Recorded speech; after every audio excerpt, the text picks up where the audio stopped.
Okay, so this is the Nokia XR21, which is the follow-up to the XR20, which launched last August. So overall, Nokia promotes this as a durability phone, a rugged phone, some sort of that theme.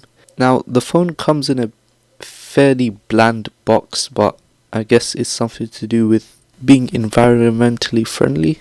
I'm not sure. There is a sticker on top about planting trees if you want to go ahead and do that. So as for the packaging, the box, there is nothing much on the sides. The bottom of the box has some legal stuff, boring stuff.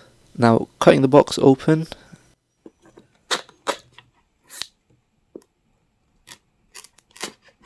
the phone is wrapped in paper, not plastic or anything like that. And of course the phone is presented first. But I'm going to put it to the side so that we could take a look at what's inside. So this briefly goes over Nokia's promise of warranty terms and software update policy. Here you get a SIM ejector tool, which is, I guess, handy. And some leaflets in here. There are a couple of empty spaces inside this box. I would have assumed that charger would have went in here, earphones would have went in here, some other bunch of goodies would have went in here, but they're being environmentally friendly or cutting costs, I guess. And of course the typical USB-C to USB-C charging cable. It's not a long cable, it's just about average length. Now here's the satisfying peeling sound.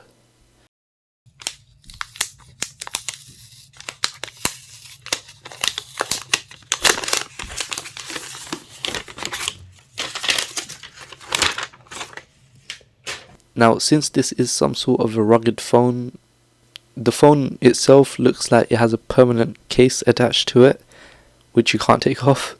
On the left of the phone, there is a quick access button.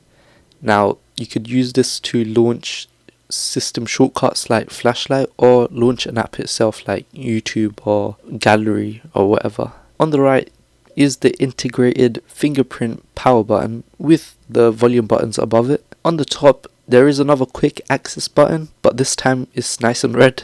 And of course, the handy headphone jack. Now, on the bottom is the SIM card slot, USB-C port, and the speaker. And here's what the SIM tray slot looks like if you're interested.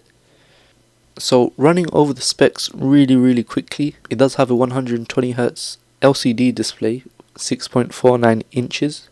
Gorilla Glass Victus plastic back along with a plastic frame, standard I guess for this price again. Well, especially due to its ruggedness, you wouldn't want to have glass or metal which could get chefed up quite easily. It has 1080 by 2400 resolution. It comes with Android 12, which I think is pretty disappointing when Android 13 has been out for a while. Snapdragon 695 5G with Adreno 619 GPU.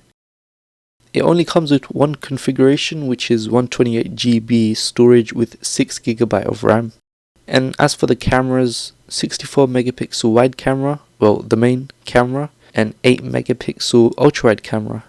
1080p 30fps or 60fps recording. Unfortunately, I wasn't able to find the 4K resolution recording on this phone. I don't believe this supports 4K recording.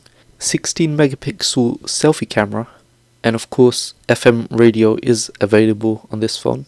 As for the battery, it is a 4800 mAh battery, of course with no charger provided for cost cutting, environmental reasons of course. Two colors, in black and green. Unfortunately, I wasn't able to get my hands on the green one because I believe they're having stock issues or something. In the UK, it does cost £500. I'm not sure if it launched in other parts of Europe, but you could check out Nokia's website.